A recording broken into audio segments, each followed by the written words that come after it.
Hello भाई, नमस्ते, जय जगन्नाथ। मैं विक्रम दास आपको स्वागत करता हूँ मेरा चैनल मिस्टर दास जैक्सन में।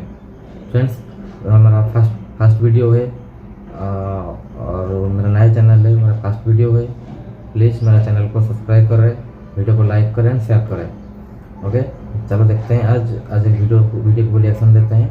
और ईरान पाकिस्तान के ऊपर $18 बिलियन का पेनाल्टी लगाया है।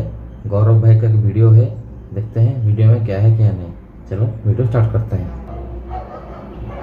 दोनों तरफ से घिर चुका है। देश की आर्थिक हालत पहले से इतनी डगमगा रही थी, लेकिन हाल ही में उस पर ईरान ने $18 बिलियन का फाइन लगा दिया है। उसके बचे कुछ डॉलर्स तालिबान स्मगल करके अफगानिस्तान ले जा रहा है, और तो और उसकी जनता अब राशन की लाइनों में भूख से दम तोड़ रही है। But you know what friends, इस सब के बीच में पाकिस्तान के फाइनेंस मिनिस्टर को ये कहना ही था। इन्होंने सारा इल्जाम, सारा ब्लेम अल्लाह पर डाल दिया कि पाकिस्तान को अल्लाह ने क्रिएट किया था और अब इसकी हिफाजत भी वही करेगा। पाकिस्तान दुनिया में रहने के लिए अल्लाह ताला ने कायम किया है, तो अगर अल्लाह ताला ने इसको क्रिएट किया तो इसकी हिफाजत, इसकी तरक्की और देश को लूटने के लिए इन सब लोगों को भेज दिया है अल्लाह ने। कर सकते हैं वो अलग बात। वेल, हेलो फ्रेंड्स, मेरा नाम है Gaurav and all is not well in Pakistan. क्योंकि इतनी मुसीबतों से घिरे होने के बावजूद भी पाकिस्तानी सरकार मिलिट्री का बजट कम करने का नाम ही नहीं ले रही, और ऐसे में पब्लिक का गुस्सा भी बिल्कुल वैलिड है। जरा ये ट्वीट्स देखिए, इनमें लिटरली लोग ये पूछ रहे हैं कि खाने के लिए तो कुछ बचा ही नहीं, अब खाए क्या। पाकिस्तानी आर्मी के द्वारा बनाए गए बॉम्ब्स, और इसीलिए पाकिस्तान यूरेनियम की स्मगलिंग और अपने न्यूक्लियर वेपन्स को बेचने पर उतर आ गया। अब पाकिस्तानी इकोनॉमी एग्जैक्टली कितनी पानी में है, इस पर ऑलरेडी मैंने काफी डिटेल एनालिसिस किया था, और उसे आप इस वीडियो के बाद देख सकते हो। बट अभी के लिए पाकिस्तान के सर पर सिर्फ डोमेस्टिक ही नहीं बल्कि इंटरनेशनल खतरा भी मंडरा रहा है, वो भी $18 बिलियन का खतरा।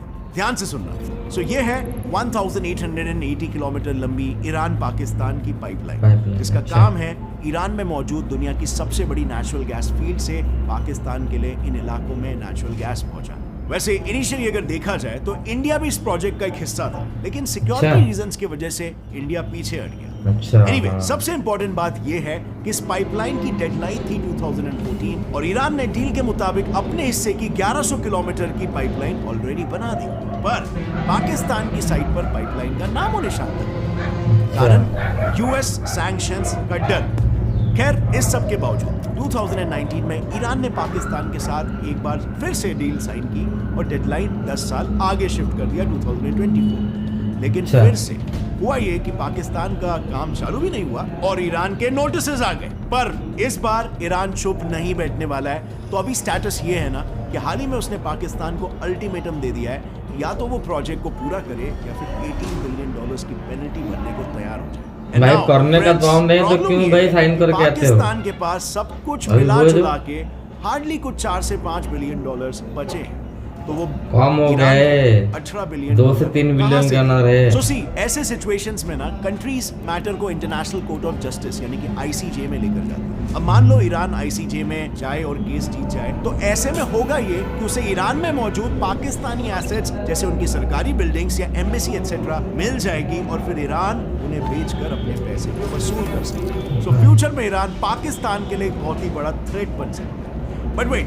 पाकिस्तान की समस्या है ना यहाँ पर खत्म नहीं। देखो, किसी भी देश के एसेट्स का मेन हिस्सा होता है उसके डॉलर रिजर्व्स, और पाकिस्तान के बचे कुछ रिजर्व्स पर अब तालिबान की भी नजर पड़ गई। सो रिसेंटली पाकिस्तान के करेंसी एक्सचेंज के एक सीनियर ऑफिसर हसन अब्बास का ये बयान आया कि सरकार का फॉरेक्स रिजर्व को लेकर कोई भी प्लान अब काम नहीं कर रहा है, क्योंकि कस्टमर्स मार्केट में सिर्फ और सिर्फ डॉलर्स खरीदने आ रहे हैं। और ऐसा ही अगर चलता रहा तो 2023 तक पाकिस्तान की इकोनॉमी 2.5% से स्लो हो जाएगी।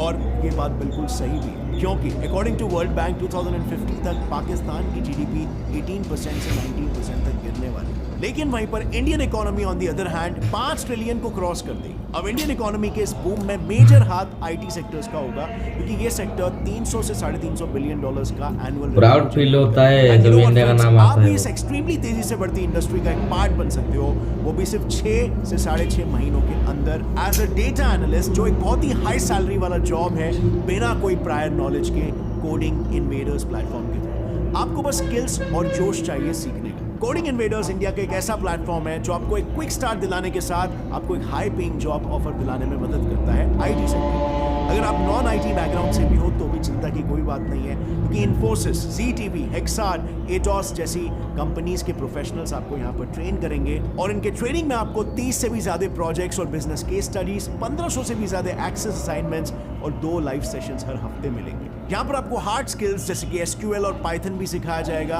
और कोडिंग इन्वेडर्स के 100% प्लेसमेंट गारंटी के साथ हर कोई अब जीरो से हीरो बन सकता है इन आईटी फील्ड। इनके 300 प्लस हायरिंग पार्टनर्स के थ्रू अब तक 20,000 प्लस कैंडिडेट्स को 7.5 LPA के पैकेजेस वाली जॉब मिली है। यूज करो मेरा कूपन कोड GET20 और पाओ 20% डिस्काउंट डेटा एनालिटिक्स कोर्स पर। Click on the link in the description below now and now let's jump back to our topic. So मैं बात कर रहा था फ्रेंड्स, डॉलर होर्डिंग के वजह से डॉलर तेजी से पाकिस्तानी एक्सचेंज मार्केट से वाइप आउट होते जा रहा है और इसी डॉलर होर्डिंग का मेन कारण है अफगान पाकिस्तान डॉलर कार्टल। आपको ये जानकर हैरानी होगी कि पिछले 1 साल में अफगानिस्तान की करेंसी दुनिया की बेस्ट परफॉर्मिंग करेंसी बन गई है। वहीं पर पाकिस्तानी रुपी की वैल्यू 36% गिर चुकी है। मतलब आज $1 की कीमत मार्केट में 240 पाकिस्तानी रुपी से भी ज्यादा है और अफगानिस्तान की करेंसी ऑलमोस्ट 1 इंडियन रुपी के बराबर है। But friends, the devil lies in the detail. पाकिस्तानियों को देखो, डॉलर अफगानिस्तान के ब्लैक मार्केट में 260 रुपीस में जा रहा है instead of 240। Let me explain. देखो, जब से अफगानिस्तान में ना तालिबान आई है, ना तो उसके ट्रेड रिलेशंस नॉर्मलाइज हुए हैं और ना ही उसके पास डॉलर कमाने के रास्ते बचे हैं और उसके सेंट्रल बैंक के रिजर्व्स भी यूएस ने फ्रीज कर दिए। ऐसे में तालिबान ने सोचा कि क्यों ना एक डॉलर कार्टेल तैयार कर दिया जाए, यानी कि एक ऐसा ब्लैक मार्केट जहां पर लोग डॉलर को मार्केट प्राइस से भी 10 से 20% महंगे में बेच सके। इनफैक्ट खबर तो ये भी है कि तालिबान दोनों तरफ से लोगों को एंकरेज कर रहा है कि वो मौके का फायदा उठाए और ज्यादा से ज्यादा डॉलर अफगानिस्तान में एक्सचेंज करवाए। अब इस डॉलर मूवमेंट को स्मूथ रखने के लिए एक हवाला सिस्टम तैयार किया गया है, जिसके main players not so surprisingly है दोनों देशों की पॉपुलर और कॉमन ट्राइब्स, पश्तून्स। अब ये पाकिस्तान के लिए एक बहुत बड़ी मुसीबत कैसे बन रहा है, इसे सिंपल से एग्जाम्पल से समझते हैं। सो फॉर एग्जाम्पल, रसूल नाम का एक अफगानी ट्रेडर जो लोकल करेंसी देकर अफगानिस्तान में कोल खरीदता है, फिर उस खरीदे हुए कोल को रसूल पाकिस्तान में एक्सपोर्ट करके पेमेंट भी पाकिस्तानी रुपी में ही लेता है। इसके बाद रसूल पाकिस्तानी बॉर्डर्स पर उस रुपी को डॉलर में कन्वर्ट करवाता है और अफगानिस्तान वापस ले जाता है। इनफैक्ट इससे भी इंटरेस्टिंग फैक्ट ये है कि डॉलर का ट्रांसफर बैंक्स के थ्रू नहीं बल्कि ट्रक्स के थ्रू होता है। जी हाँ, ट्रेडर्स अपने डॉलर्स को वेजिटेबल ट्रक्स में छुपाकर बॉर्डर क्रॉस करवाते हैं और पाकिस्तान के एक्स फाइनेंस मिनिस्टर की माने तो इस इलीगल ट्रांसफर में खुद पाकिस्तानी बॉर्डर फोर्सेस भी इन्वॉल्व है। और तो और पाकिस्तान चेंबर ऑफ कॉमर्स के वाइस प्रेसिडेंट शादी हुसैन का ये कहना है कि वहां 10 में से 8 लोग हवाला के रास्ते ही डॉलर को स्मगल करते हैं। सो अब सोचो पाकिस्तान कितने बिलियन डॉलर्स तो इस कार्टेल की वजह से ही लूज कर चुका होगा। अब इसमें ऐड करो पाकिस्तान का डेट। वेल, पाकिस्तान के जीडीपी का 97% एक्चुअली सऊदी, चाइना और IMF से लिए कर्जे से बना है। सो साफ शब्दों में बताऊं तो पाकिस्तान हर तरफ से गिर चुका है। लेकिन अब खुद को कर्ज से निकालने के लिए सरकार क्या कर रही है, सुनोगे ना तो आपके होश उड़ जाएंगे। तो सबसे पहले आता है पाकिस्तान के ऑस्टेरिटी मेजर्स। गौर से सुनना जरा इसे। इन मेजर्स के तहत पाकिस्तान के सरकारी कर्मचारियों की सैलरी 10% से कम कर दी जाएगी, मिनिस्टर्स के खर्चे 15% से कम और तो और मिनिस्टर्स की तादाद भी 78 से गिराकर 30 कर दी जाएगी। But this is not it. सरकार ने एम्प्लॉय का फ्यूल, ट्रैवल और मेडिकल अलाउंस तक सब कुछ ऑलमोस्ट सस्पेंड कर दिया है और कैबिनेट सेक्रेटरी के हिसाब से अगर ये ऑस्टेरिटी मेजर्स नहीं लिए गए तो एम्प्लॉयज की सैलरी रोकने तक की भी नौबत आ सकती है। और अब ये नौबत आ सकती है या ऑलरेडी आ भी चुकी है, आ चुका है, हमें पता चल जाएगा। पर फिलहाल रिपोर्ट्स ये आ रहे हैं कि पाकिस्तान अपनी डूबती नाव को बचाने के लिए अपने न्यूक्लियर वेपन्स को भी बेचने पर उतर आ सकता है। आयरॉनिकली ये वही बॉम्ब्स है जो पाकिस्तान ने इंडिया के न्यूक्लियर प्रोग्राम स्टार्ट होने के बाद बनाए थे। एंड देन पीएम भुट्टो ने फेमसली कहा था कि पाकिस्तान की आवाम घास खाकर पेट भर लेगी पर न्यूक्लियर वेपन खाने को भी नहीं मिलेगा। देखो थोड़ा पाकिस्तानी स्टेटमेंट का उल्टा बोल रहे हैं। वेल, इसीलिए आज ग्लोबली सभी डरे हुए हैं। इनफैक्ट खुद यूएस प्रेसिडेंट बाइडेन को डर है कि कहीं पाकिस्तानी सरकार सच में अपने न्यूक्लियर वेपन्स ईरान और लिबिया जैसे डेंजरस बायर्स को ना बेच दे। पर इससे भी शॉकिंग है गार्डियन के ये रिपोर्ट्स, जिसके हिसाब से 1970 से पाकिस्तान के 60% एटॉमिक प्रोजेक्ट्स को सऊदी ने फंड किया है और इसीलिए कहा जाता है कि उसे पूरा राइट है पाकिस्तान के न्यूक्लियर वॉरहेड्स को खरीदने का। कुछ साल पहले खुद सऊदी के प्रिंस ने एक इंटरव्यू में कहा था कि अगर ईरान न्यूक्लियर बॉम्ब्स बनाएगा तो सऊदी भी पीछे नहीं हटेगा। एंड एज यू नो, जब से ट्रंप ने ईरान के साथ पेरिस डील तोड़ी है, ईरान ने यूरेनियम प्रोडक्शन को बढ़ा दिया है और यही यूरेनियम होता है बॉम्ब्स का मेन इंग्रेडिएंट। अब अगर देखा जाए तो पाकिस्तान के पैर दोनों नाव में है यहाँ पर। क्योंकि पाकिस्तान बॉम्ब बेचे या यूरेनियम, दोनों ही उसके फायदे का सौदा है। इनफैक्ट यूरेनियम स्मगलिंग से पाकिस्तान को कई सालों से पैसा आ रहा है। बट गेस व्हाट, जिस न्यूक्लियर पावर को पाकिस्तान फ्लॉन्ट करते रहता है, असली फैक्ट तो ये है कि ये टेक्नोलॉजी इन्होंने कभी डेवलप ही नहीं की। ऐसा वाइडली एक्सेप्टेड है कि AQ खान ने डच लेबोरेटरी से न्यूक्लियर टेक्नोलॉजी चुराई थी और इससे कुछ बना नहीं पाएंगे, सब चुरा के ही बनाएंगे। ये सब शुरू हुआ जब इंडिया का न्यूक्लियर प्रोग्राम तेजी से डेवलप हो रहा था। तो PM भुट्टो ने अपने साइंटिस्टों को पाकिस्तान को न्यूक्लियर स्टेटस दिलाने का ऑर्डर दे दिया और इसी मिशन में पाकिस्तान के मेन एसेट थे साइंटिस्ट AQ खान, जो एक डच न्यूक्लियर लेबोरेटरी FDO में टेक्निकल ट्रांसलेटर का काम कर रहे थे। इसी लैब को ज्वाइन किया फ्रिट्ज वीरमैन नाम के एक टेक्निकल फोटोग्राफर ने और कुछ ही समय में खान और वीरमैन अच्छे दोस्त बन गए। अब FDO में एक डच, ब्रिटिश और जर्मन साइंटिस्ट का कंसोर्टियम किसी सीक्रेट न्यूक्लियर प्रोजेक्ट पर काम कर रहा था और इसी दौरान वीरमैन को खान की एक्टिविटीज कुछ फिशी लगने लगी। फिर एक दिन वीरमैन खान के घर डिनर पर गए एंड ही वाज शॉक्ड, क्योंकि उन्हें खान के घर में प्रोजेक्ट और सेंट्रीफ्यूज डिजाइन्स की कॉपी मिली और ऐसे डॉक्यूमेंट्स मिले जो आइडियली लैब के वॉल्ट में छुपे होने चाहिए थे। वीरमैन ने इनिशियली जब ये मैटर सीनियर्स को रिपोर्ट किया तो किसी ने उसे सीरियसली नहीं लिया, पर खान ने मौका देखते ही सारी टेक्नोलॉजी पाकिस्तान स्मगल कर दी और खुद भी वापस पाकिस्तान भाग गए। इसके बाद उन्हें पाकिस्तानी सरकार ने न्यूक्लियर प्रोग्राम का हेड बना दिया। फिर कई सालों बाद पता चला कि वीरमैन का शक बिल्कुल सही था। इनफैक्ट इंडिया ने भी पास्ट में खान और नॉर्थ कोरिया के न्यूक्लियर नेक्सस पर उंगली उठाई थी और खुद खान ने एक इंटरव्यू में कन्फेस किया था कि उसने टेक्नोलॉजी ईरान, लिबिया और नॉर्थ कोरिया को बेच दी। अब फ्रेंड्स, ये सब देखते हुए आई थिंक सबसे बड़ा थ्रेट इंडिया के लिए और वर्ल्ड के लिए इन जनरल वो ये है कि कुछ पैसों के लिए ऐसा ना हो जाए कि पाकिस्तान ये सबसे घातक टेक्नोलॉजी टेररिस्ट के हाथों ना सौंप दे। देखा जाए तो पाकिस्तान के पास दुनिया का 6th लार्जेस्ट न्यूक्लियर आर्सेनल है और अगर इस स्टॉक में से अगर कुछ भी बड़े-बड़े देशों को इस बारे में सोचना चाहिए, क्या करना चाहिए पाकिस्तान का। इसलिए आई बिलीव इंटरनेशनल कम्युनिटी पूरा दुनिया के लिए खतरा बन जाएगा ये। न्यूक्लियर टेक को गलत हाथों में लगने से हर हालत में बचाना चाहिए। और रही बात पाकिस्तान की, तो गॉड फॉरबिड अगर इनकी हालत नहीं सुधरी तो बहुत जल्द इनका बंटवारा हो सकता है।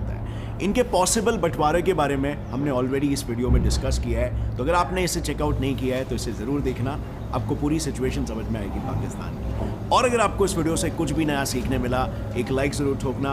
Gets it live fact channel को अभी सब्सक्राइब कर लो और बेल नोटिफिकेशन दबाओ ताकि आगे फ्रेंड्स मेरा चैनल को सब्सक्राइब कर लेना और भाई के चैनल को सब्सक्राइब कर लेना। See you next time friends, till then as always stay curious, keep learning and keep growing.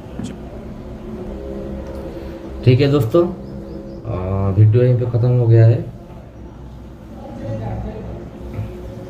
Video के बारे में बताऊं तो एक में तो पाकिस्तान के पास ओनली 2.5 से 3 बिलियन रिजर्व बचा है। मेनली फर्स्ट 18 बिलियन लाएगा कहाँ से, ये तो एक बात हो गया। फिर उस एटम बम के न्यूक्लियर बम के हवाले से देखो तो पाकिस्तान ना पैसा के लिए कुछ भी कर लेगा। मेरा ओपिनियन ये है, जो भी सुपर पावर है, चाहे अमेरिका हो गया, रसिया हो गया, जो भी बड़े बड़े ये सुपर पावर है, उन लोगों को थोड़ा सोचना चाहिए, पाकिस्तान का कुछ ना कुछ करना चाहिए। मेरे हिसाब से ऐसा करना चाहिए कि जो पाकिस्तान के पास जो न्यूक्लियर बम है उसको पूरा हड़प करना चाहिए, नहीं तो उसके ऊपर बैन लगाना चाहिए, नहीं तो पाकिस्तान पैसा के लिए कुछ भी कर लेगा। ठीक है, देखते हैं क्या होता है क्या नहीं। मेरे तो लगता है जो कुछ ऐसा होता है तो ऑल वर्ल्ड के लिए पूरा खतरा हो सकता है ये। ठीक है, और मैं क्या बोलूँ, इतना ही बोलता हूँ। देखते हैं आगे क्या होता है क्या नहीं फ्रेंड्स। और मेरे चैनल को सब्सक्राइब कर लेना।